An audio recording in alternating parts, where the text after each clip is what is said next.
Esta noite é uma noite de apenas uma introdução àquilo que vai acontecer aqui, em nome de Jesus, durante estes dias, para abençoar a igreja com a consciência do que é, do que seja realmente o reino de Deus.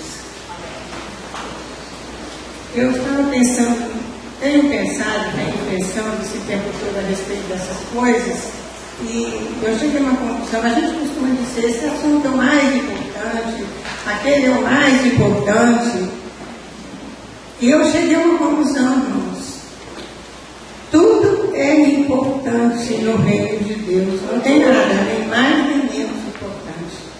Nós estamos diante de um tema para esse retiro da maior importância, como se houvesse sido escolhido um outro tema para esse retiro. Eu acredito que seria da maior importância. O ano passado, que me parece que foi ontem, uma coisa incrível, nós estávamos aqui cuidando da questão da santidade. Foi tratada essa questão durante o retiro do ano passado. E como que nós vamos dizer que isso é mais importante do que aquilo? Sem santidade ninguém verá o Senhor. O reino de Deus é a nossa realidade. Falar sobre o reino de Deus é falar sobre uma coisa,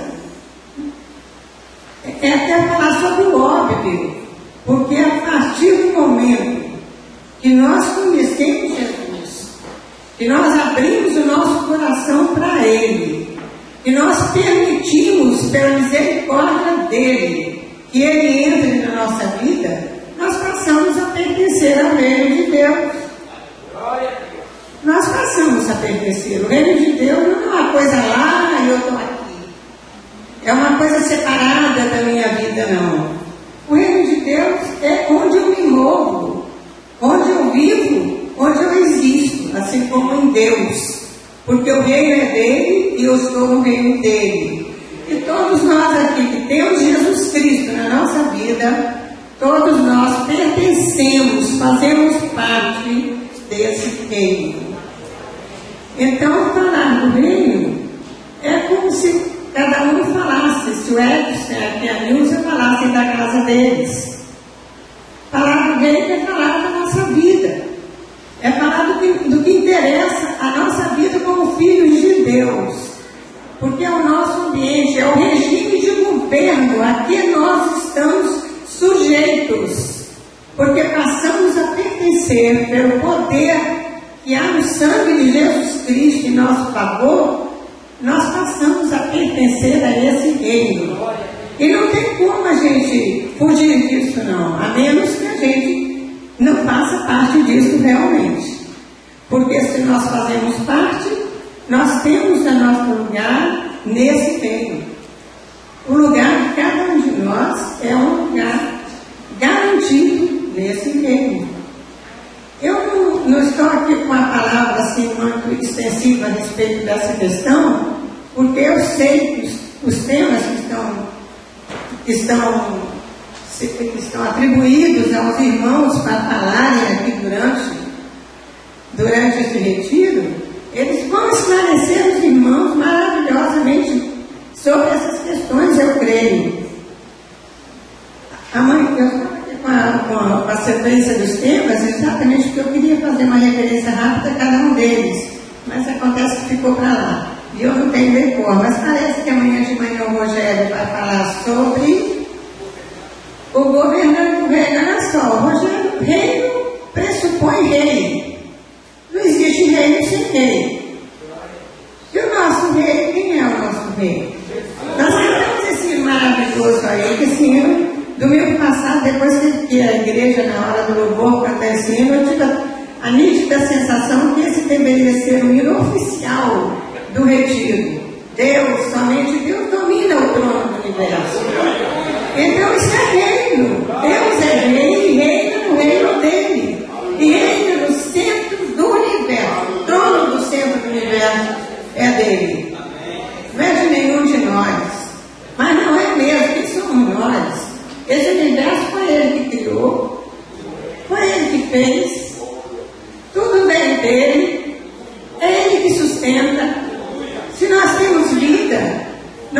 vida porque Ele nos deu. Se continuamos vivos porque Ele nos sustenta vivos. Então, como é que a gente pode fugir dessa realidade? E a gente nem quer, eu acredito. Ela é muito confortável e boa para nós.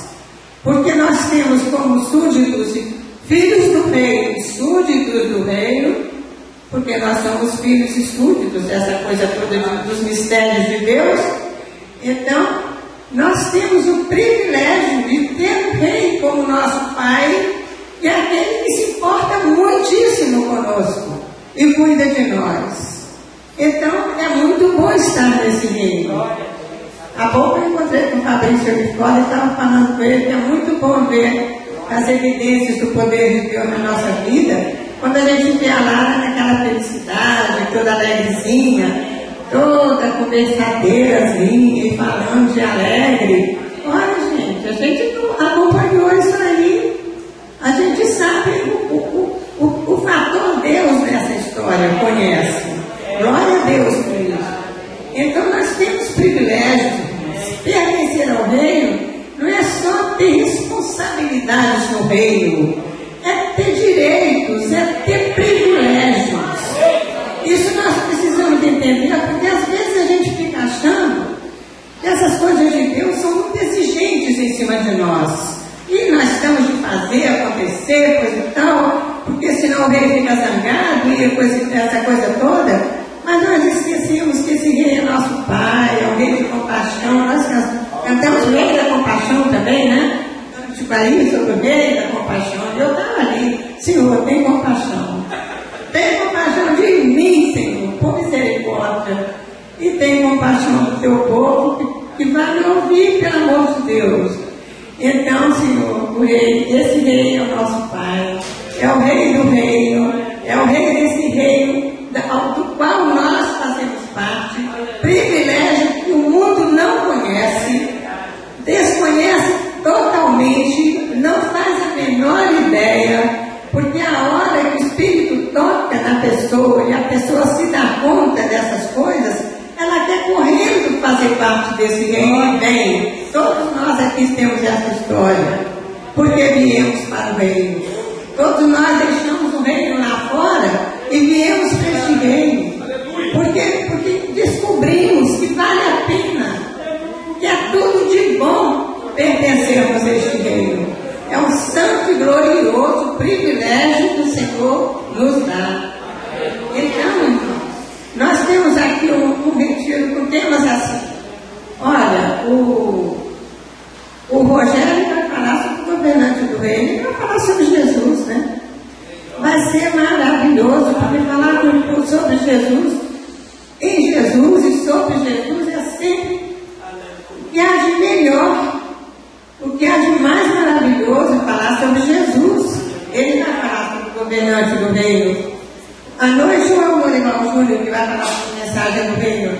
Essa mensagem do reino me chamou muita atenção nessas minhas leituras, porque nós falamos muito, damos muita ênfase ao Evangelho da Graça, mas Jesus mesmo, o que aconteceu é que Jesus mandou que se pregasse o Evangelho do reino. Porque o Evangelho da Graça faz parte do Evangelho do reino. Nós, através do Evangelho da Graça, entramos no reino. E do Evangelho do reino, e no reino, nós precisamos do Evangelho do reino. E o Norival o Senhor vai dar uma palavra ao coração dos irmãos a respeito disso aí, com certeza amanhã à noite. Mudança de reino ao Júlio, né? Isso me gera a questão da conversão, né? Deve ser, né? Deixou o reino das trevas, mudou para o reino da luz, deve ser isso, né? Imagino que seja. Então, olha só, importante, muito importante. Vivendo o reino, é o Ricardo, né? É o Ricardo? Vivendo o reino? Ah, é o reino. Hã? Como? Como? Aqui vivendo o reino, faz a mesma coisa, né? O exercitar o reino, vocês quiseram dizer conviver o reino, né? Está aqui, vivendo o reino. É o Ricardo? veio, né? Porque está lá no meu, não vai poder imaginar. E o futuro glorioso, imagina o Eli falando sobre isso. Porque nós estamos aqui de passagem, isso aqui é temporário, isso aqui é transitório. Quando a gente fica de cabelo branco, a gente sabe disso melhor do que muita gente e tem mais noção dessa realidade. Mas acontece que é um fato que, mesmo não tendo muita consciência, todo mundo sabe, todo mundo conhece que a gente nasce, vive e morre. Então, o futuro glorioso do reino é porque esse reino garante a nós uma vida eterna. E porque ele nos garante uma vida eterna, nós vamos experimentar a bênção desse futuro glorioso do reino. Que maravilha, né? Então, voltando aqui para o começo, né? E voltando para mim, aqui está sobre a questão de a palavra é chegado o reino dos céus.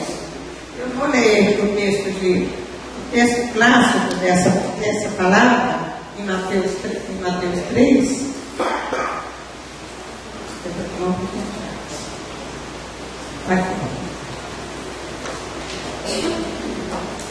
Está aqui no capítulo 3 de Mateus, né? Quando está dito assim: naqueles dias apareceu João Batista pregando no deserto da Judéia e dizendo: arrependei-vos, porque é chegado o reino de Deus.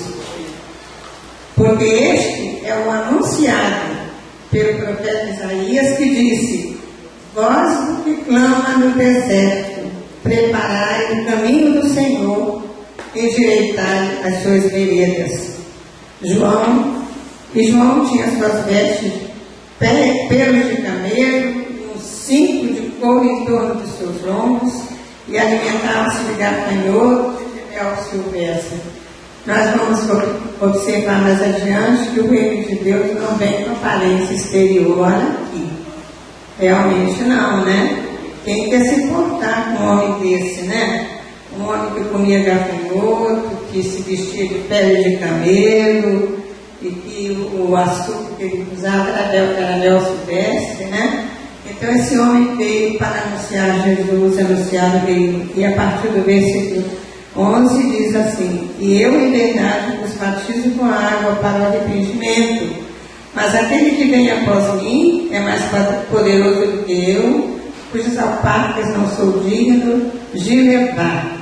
Ele vos batizará com o Espírito Santo e com fogo, e em sua mão tem a pá, e limpará a sua eira, e recolherá no celeiro o seu trigo, e queimará a palha com fogo, que nunca se apagará.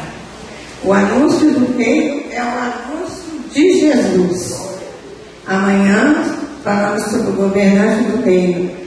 Vai ser falado sobre a personificação do reino, porque ninguém jamais viveu, ninguém vive, ninguém jamais viverá o reino tão plenamente como Jesus viveu.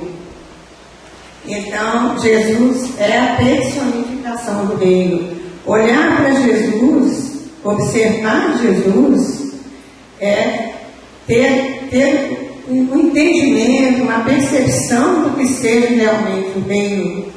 Porque viver como Jesus é o nosso desafio. E é isso que Deus espera de nós, que nós olhemos para Ele e não vejamos assim: não, eu vou viver como Jesus, não, senão eu vou ser crente demais.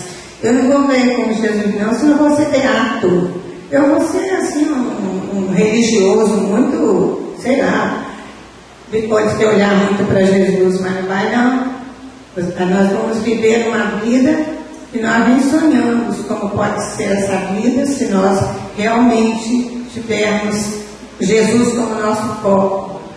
Ele é o rei do reino, a Ele foi confiado esse poder, e Ele é aquele que nos ensina como viver e caminhar no reino. E viver o reino, exercitar o reino, como a gente vai ver mais adiante, é observar Jesus, é ver como Jesus viveu e tomar para nós isso como o nosso norte, o nosso objetivo de vida aqui nesse mundo mesmo, né? De vida lá no céu, não é aqui, porque é aqui que nós começamos a vida eterna que o Senhor nos deu.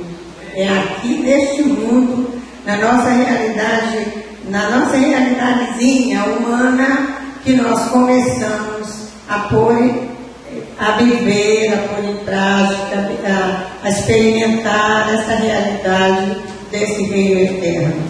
Então, nós vamos ver, quando João anuncia o reino, ele ao mesmo tempo ele apresenta Jesus. Então não há como separar o governante do seu reino. E ele é o nosso reino. E eu fiz aqui um apanhado dos textos especialmente do Evangelho de Lucas, a respeito dessa questão do reino. Eu faço apenas umas pontuações aqui, inclusive eu não vou lendo aí os textos todos, porque não fica muito prático, né? Mas acontece que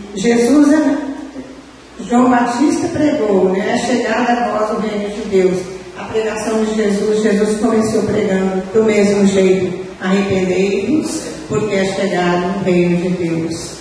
E depois Jesus andou por todos os lugares, por onde ele ia, fazendo o quê? Pregando o evangelho do reino. Uma vez ele foi chamado para...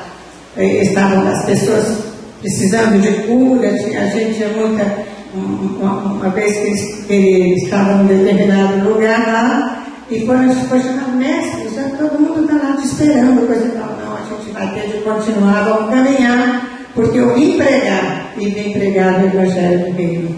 Então Jesus continua, começando a sua pregação, ele anuncia ele próprio a chegada do reino e continua onde ia pregando o evangelho do reino. Isso nós temos em Mateus capítulo 4, versículo 17, versículo 23, depois no capítulo 9, versículo 35, alguns textos para ilustrar isso aí.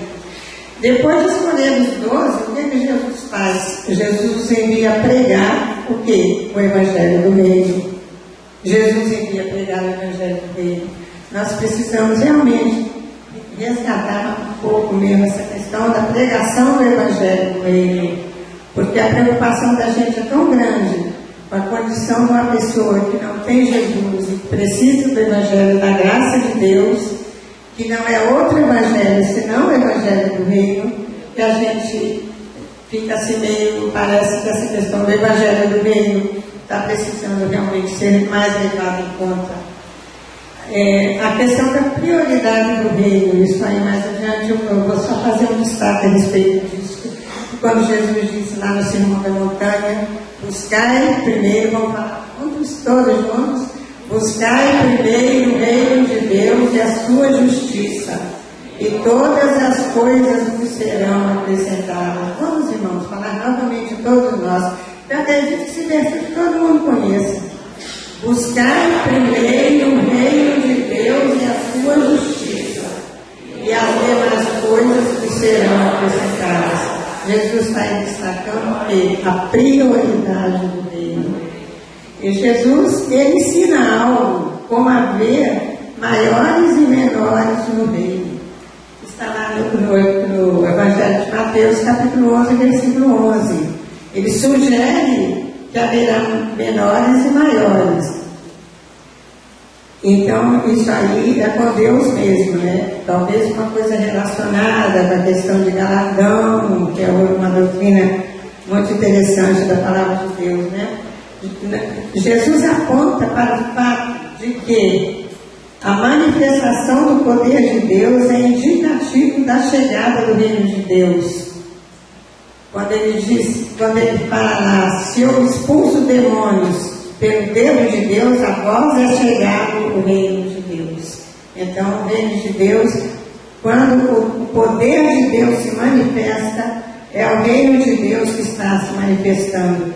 Porque o reino de Deus é poder. Paulo fala lá no capítulo 4 de 1 Coríntios, versículo 20, que o reino de Deus é feito de palavras, é feito de poder. E Então, onde houver uma evidência da manifestação do poder de Deus, pode ver que o reino de Deus está ali. Deus está governando aquela situação e fazendo valer pelo seu poder aquilo que nós olhamos, contemplamos, testemunhamos com os nossos olhos. A concepção de grandeza do reino e a condição estabelecida para a entrada no reino, nós vemos lá no capítulo 18 de Mateus, versículos de 1 a 4, quando Jesus fala a respeito de quem é grande no reino, ele pega uma criança lá e diz que quem se fizer como criança vai ser grande no reino de Deus. Então, a concepção de grandeza de Deus é a humildade. E também diz lá que quem não se fizer como criança não entra no reino de Deus. Nós somos sábios demais, nós somos entendidos demais das coisas e nós esquecemos que Deus quer que a gente seja criança para poder lidar conosco e fazer de nós o que Ele quer fazer e não o que nós queremos fazer de nós mesmos. As riquezas são apresentadas por Jesus como um difícil obstáculo a ser contornado para que se entre no reino. Riqueza é uma sensação de poder, de grandeza, e para entrar no reino é necessário tornarmos como crianças. Jesus falou que os pobres de espírito pertencem ao reino de Deus, lá no Sermão da Montanha. Então, a gente, nessa questão do reino, a gente tem de conhecer o lugar da gente. O rei é Ele, nós somos nós, criaturas dele, tão limitados. Eu li nesse livro que está aí, todo mundo aí, que o Eli andou distribuindo, das meditações lá, daquele livro que o Eli andou distribuindo entre nós, eu li uma coisa muito interessante, que com a queda, os fios da mente do homem ficaram embaraçados. Por isso o nosso pensamento é tão confuso a respeito das coisas. Por isso, às vezes, nós temos tanta dificuldade em aceitar a palavra, porque a nossa mente ela tem dificuldades. Mas nós contamos com a ajuda do Espírito Santo para colocar as coisas em ordem e aí nós começarmos a perceber aquilo que o Senhor quer de nós e tem para nós. A pregação do Evangelho do Reino é a ordem até o fim. Não começou com João Batista, passou por Jesus. Nós vimos aqui os exemplos aqui de Paulo e de Filipe. Filipe pregou o Evangelho do Reino, no livro de Atos, tá? E eu achei muito interessante quando Paulo chegou em Roma preso, estava lá numa casa onde colocaram lá a parte, né? Ele teve esse tratamento especial.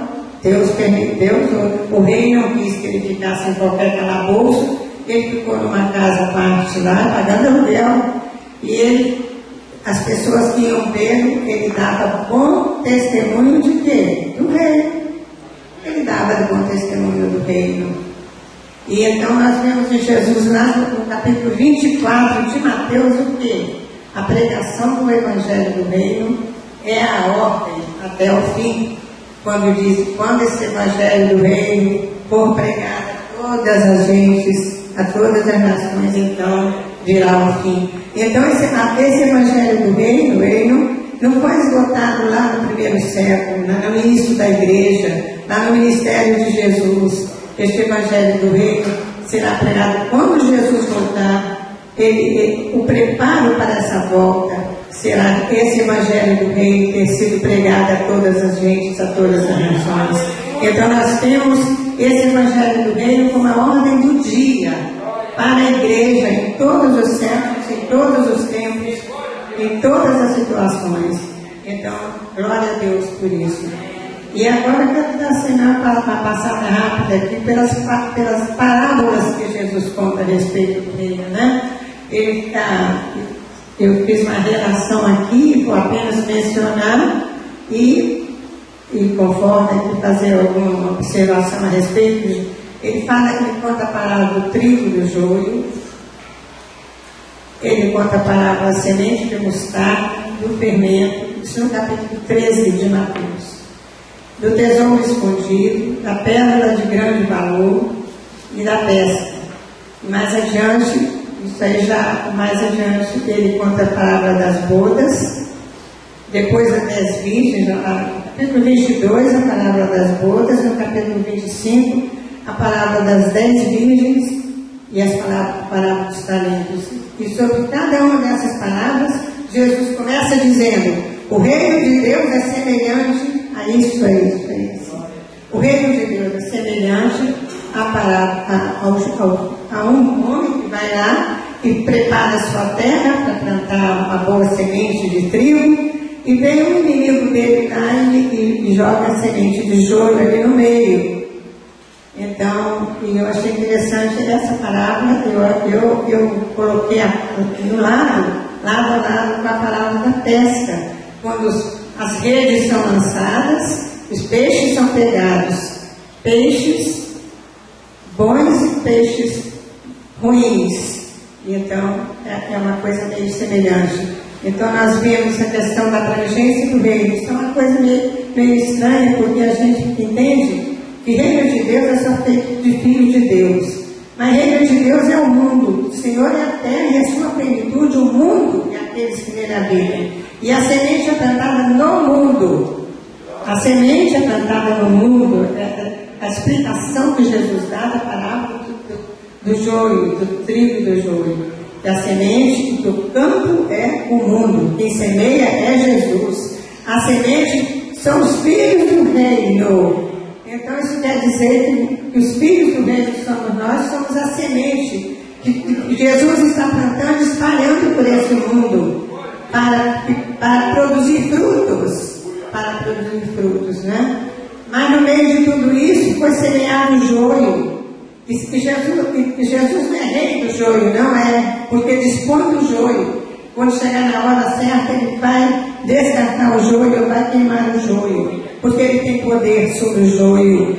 Jesus tem poder, ele é rei no reino dele, e se no reino dele acontecem coisas e há elementos, filhos do maligno, porque são a semente. O joio é comparado aos filhos do maligno, assim como o trigo aos filhos do reino. Então, esses filhos do maligno estão misturados, estão juntos e estão aí trazendo problemas, sempre trazem, com certeza, mas o que acontece? Deixa para a hora certa, há tempo para tudo debaixo do sol. Não é hora de arrancar o joio, porque junto, quem sabe, vai arrancar uma sementinha, uma raizinha, uma plantinha de trigo junto, vai se desperdiçar. Então, Deus é sábio, Deus sabe como lidar com as coisas, e isso nos ensina que nós não devemos ser mais exigentes do que Deus. Ele está permitindo coisas, permite no nosso meio. Paulo fala no nosso meio, saíram lobos, devoradores, etc. E essa questão toda a gente conhece. A igreja vem vivendo isso ao longo dos séculos, do tempo, enquanto ela tem vindo atravessando a história, né? E nós sabemos que isso é assim. Mas nós podemos glorificar Deus pela nossa condição de filhos do reino. Esse deve ser o nosso. Nós devemos ver isso como realmente o nosso grande privilégio. Porque tudo mais é passageiro, tudo mais fica aqui, tudo mais ninguém leva consigo, tudo mais é bom enquanto dura, é eterno enquanto dura, mas vai acabar, mas algo que não é eterno, que é eterno que durará eternamente. Então, nós temos de prezar essa nossa condição e procurar nos colocar diante de Deus como esses filhos do reino que Ele quer usar para dar frutos e fazer questão de olhar para a nossa vidinha e ver como é que ela anda, se nós estamos nesse caminho, nesse propósito. Nós temos a semente da mostarda, a semente do fermento, como indicativo de que o crescimento do reino é gradativo. O crescimento do reino não já brota pronto. ele vem crescendo, ele é a semente plantada, ela germina, ela brota, ela vai crescer, daqui a pouco, então isso é um processo. A semente do reino, nós vemos nessas duas parábolas, do fermento e do grão de mostarda, a ideia de um reino gradativo. Então vamos ter paciência, vamos olhar para observar esse crescimento do reino com alegria. A Valdete gosta muito de planta, ela ali ama as plantas. Então ela é uma plantinha, uma sementinha, aquela planta lá, ela fica lá todo dia olhando, cuidando, zelando, e ela tem aquela alegria de estar vendo crescendo, de estar vendo daqui a pouco florindo, né? Então a igreja deve ter essa alegria de acompanhar esse crescimento na vida daqueles que estão.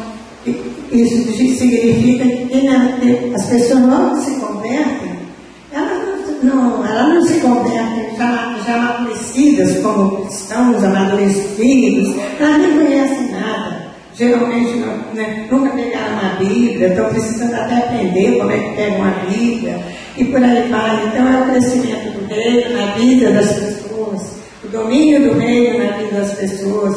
Vão pisando na bola aqui, dali, porque elas estão crescendo e precisam ser cuidadas, como quem planta uma plantinha precisa de estar zelando e estar cuidando.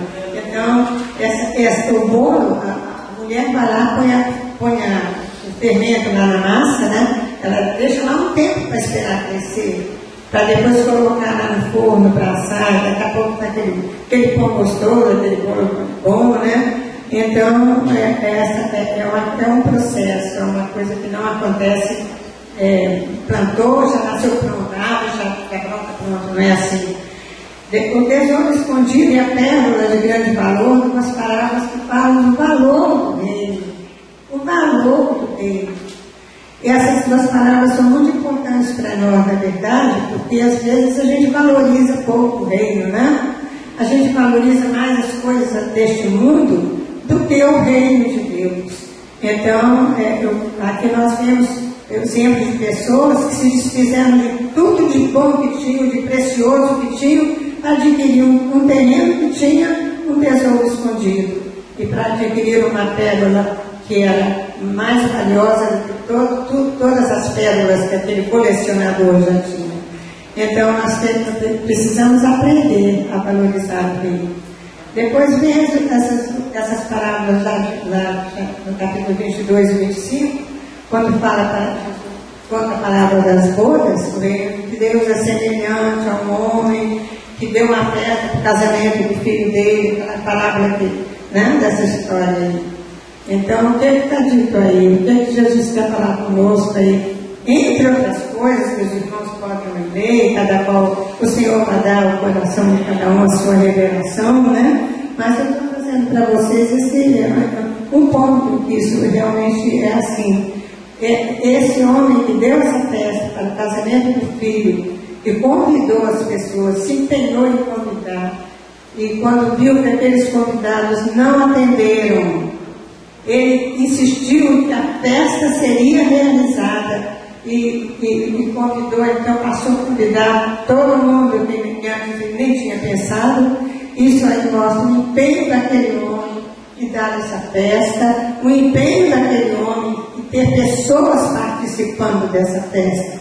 Deus nos quer na festa do reino, e por isso ele insiste e ele vai até onde as últimas consequências para que a festa aconteça, e vai acontecer, e já está acontecendo na vida das pessoas, mas ela vai acontecer porque o reino de Deus é chegado, e sempre está sendo chegado, sempre vai ser chegado. É um reino eterno, um reino que ele chega para nós em termos de tempo, mas ele é um reino eterno. Então, o Senhor, o reino, lá no capítulo, lá no Salmo 145, versículo 13, fala que essa expressão que o reino de Deus é um reino eterno. E é um eterno porque o rei é eterno. Então, o reino dele é eterno, eterno como rei, né? E a parábola das 10 virgens, aquelas 10 jovens, né? O que aconteceu? Elas estavam esperando naqueles costumes lá do Oriente, né, que a gente não entende muito bem, que as pessoas aqui se especializam em conhecer melhor. o noivo estava para chegar e o noivo demorou, e cada um levou a sua lâmpada, porque naquele tempo não tinha essa iluminação toda que tem aqui, né? De que era tudo muito escuro e cada qual levava a sua lanterna, a sua lâmpada, né? Para onde ia, à noite. Então aquelas moças levaram, né? Cada qual levou a sua lâmpada.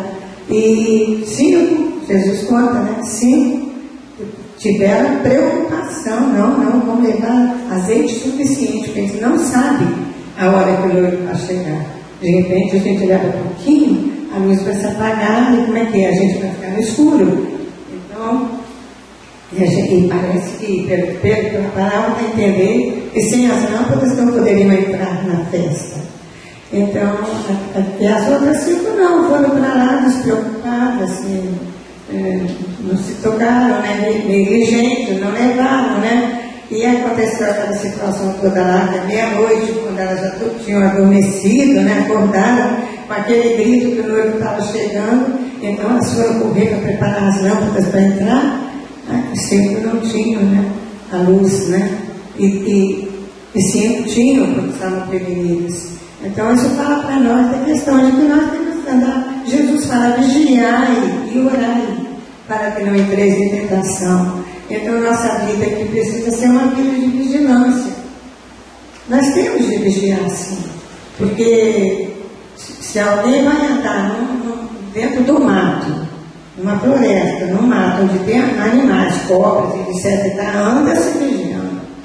Anda se vigiando porque de repente pode ser, né, atacado por alguma coisa, não vai ficar bom, né? Então, nesse mundo a coisa não é muito diferente com a gente, não. O mundo jaz no maligno. Isso não é na conversa de crente, não, que quer ter o grupinho dele sozinho, isoladinho lá, não. Não é não, a palavra de Deus declara isso. Jesus chama Satanás o príncipe deste mundo. Então, isso aí é o príncipe que faz a cabeça das pessoas, é o príncipe que induz as pessoas às coisas que não são de Deus, é o príncipe que alimenta, sustenta um estado de rebelião contra Deus neste mundo. E nós estamos no meio disso, convivemos com isso, nós não temos como fugir disso. Vizinhança, colega de trabalho, gente que está precisando de Jesus e que está a serviço desse príncipe ainda, né, que precisa ser ganho, mas não a gente ser arrastado por eles precisam ser trazidos para cá. Então nós temos a necessidade muito grande de sermos realmente vigilantes. E a palavra dos talentos, né, é a palavra que fala para nós da responsabilidade que nós temos com a administração daquilo que Deus colocou nas nossas mãos. E cada um procure saber de si, né, o que Deus lhe deu, cada um de nós procure saber e procure ver como é que nós estamos tratando, de que maneira nós estamos administrando, como é que nós estamos usando esses talentos que Deus nos deu. Então essas passagens, essas palavras, com elas Jesus fala de aspectos do reino. E nós temos precisamos realmente essa parada aqui para pensar nessas coisas é de Deus e que Deus esteja nos abençoando a todos. Agora, eu gostaria apenas de voltar àquela palavra de Jesus, quando ele diz: buscar primeiro o reino de Deus e sua justiça, né? E considerar a dificuldade que nós somos desse reino, temos para viver essa busca em primeiro lugar, de que isso realmente seja prioritário para nós. Nós temos dificuldades, sim. E a dificuldade, eu acredito que um fator que pesa muito para que seja tão difícil assim para nós, essa palavra de Jesus, quando ele diz que o reino de Deus não vem com aparência exterior. Nós somos muito levados por aquilo que nós vemos, por aquilo que nós vemos, por aquilo que nós podemos tocar, né? Isso apela para nós de uma forma muito forte. É o que nós vemos. E se o reino de Deus não vem com aparência exterior, então como é que fica isso? Nós precisamos, porque o que nós vendo aqui esse púlpito de madeira, porque ele é matéria, meu olho também é de matéria, enxergando a compatibilidade entre essa matéria aqui e essa. Por isso eu estou vendo. Mas se eu tiver de olhar para uma coisa que eu não vejo, que é espiritual, a Tirsa falou que ela era muito fascinada pelo sobrenatural, porque o natural é chato. Eu gostei interessante a expressão dela, né? Então, para ver as coisas espirituais, que são realmente sobrenaturais, porque estão acima dessa nossa condição material humana, né? Então, nós precisamos de uma visão espiritual. Precisamos de visão espiritual. Se não tivermos uma visão espiritual, nós não vamos ter como ver um reino que não vem com aparência exterior. E por isso, às vezes, nós sentimos assim a coisa meio difícil de nós realmente.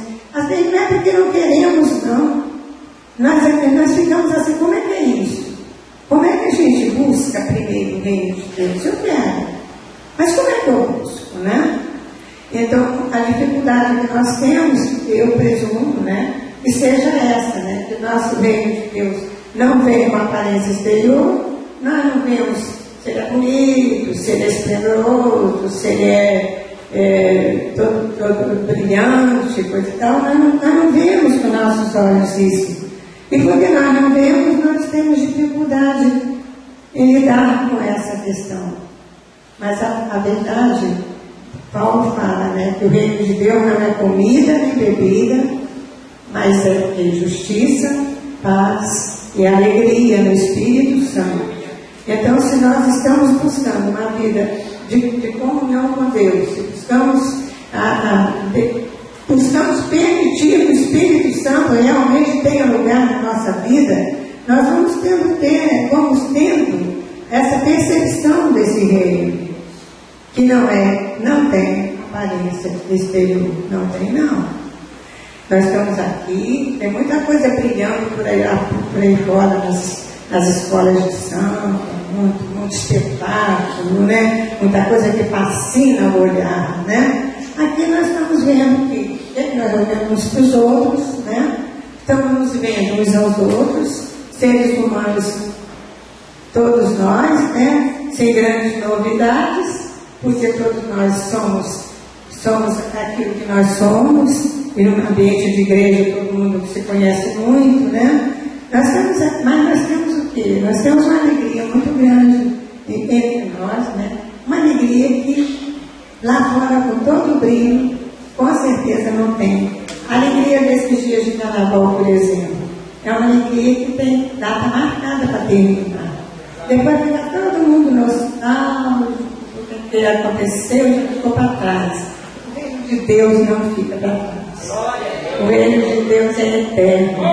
E Ele nos acompanha, nós nos acompanha. Às vezes nós temos nossas fases difíceis, né? Quando ficamos assim muito abatidos, no meio de tantas lutas, tantas coisas que nos acontecem neste mundo, mas nós temos sempre aquele momento quando nós percebemos que o Senhor vem, nos renova, nos levanta, nos dá um alento. Eu sempre peço a Deus e faço uma oração assim, para o Senhor renovar o sopro de vida dele em mim, porque eu estou viva porque Ele me deu o sopro dele.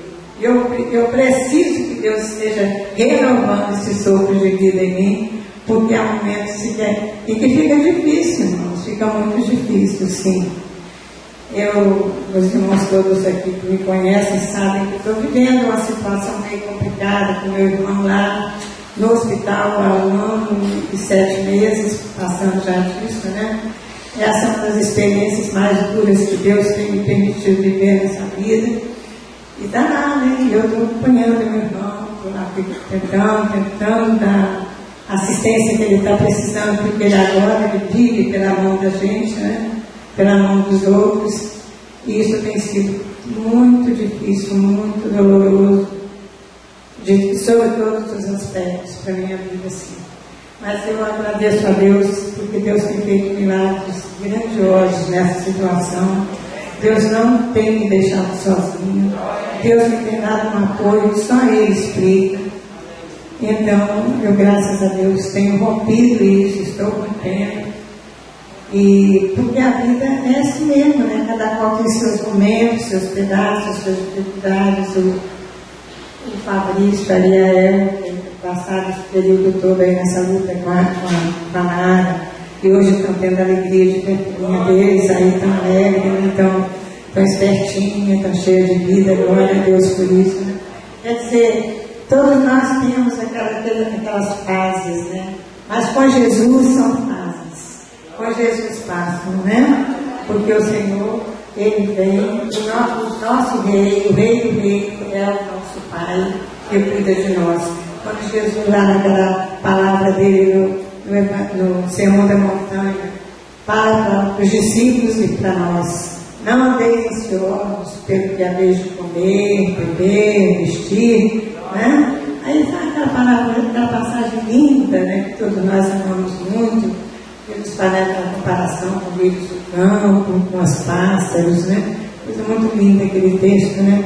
Mas aí ele diz: não andeis ansiosos por essas coisas, porque quando buscar primeiro o reino de Deus e a sua justiça, porque quando nós não colocamos o carro diante dos bois, o carro anda. Mas quando nós colocamos o carro adiante dos bois, não tem como nem os bois se movimentarem.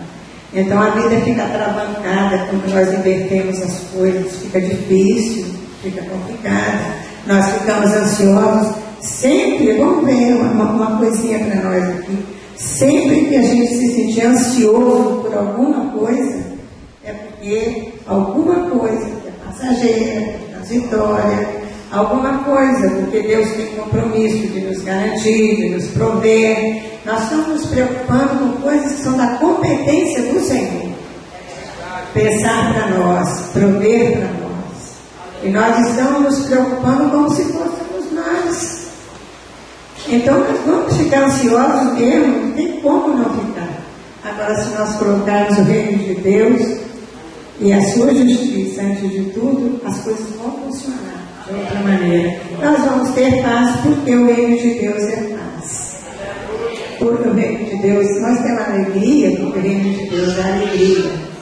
E a única paz garantida, a única alegria garantida, porque toda a paz deste mundo, Jesus disse: não, eu vos dou a paz como o mundo dá, eu dou de outro jeito, né? Eu não dou como o mundo, porque a paz do mundo é uma paz ameaçada. A gente tem paz agora, daqui a pouco não tem, mas a paz que Jesus dá, ninguém tira. Então, meus irmãos, graças a Deus, porque a igreja está parando esse carnaval para pensar nessas coisas. Que Deus abençoe muito. Eu tenho orado muito pelos irmãos que vão dar continuidade aí nos outros momentos, né? Amanhã, pela manhã, à noite, na segunda, né? Que Deus esteja abençoando, capacitando cada irmão a compartilhar com todo mundo aqui coisas que possam trazer algum toque, né, de Deus para a vida de cada um de nós, que todos nós precisamos tanto. Eu realmente tenho andado assim muito perplexa com essa minha responsabilidade aqui, porque eu seria a última pessoa para falar para os irmãos, porque eu tenho realmente nem de saúde eu ando bem. Então, mas graças a Deus, na minha fraqueza, eu não vou poder me omitir, vou dizer o quê? Vou dizer: não, como é que eu fico? Aí eu acabo aceitando, irmãos, pelo amor de Deus. Mas é uma batalha muito grande para mim, vocês podem estar certo. Eu não tenho pretensão de vir para aqui ser a grande palestrante do retiro, pelo amor de Deus, não, com certeza não.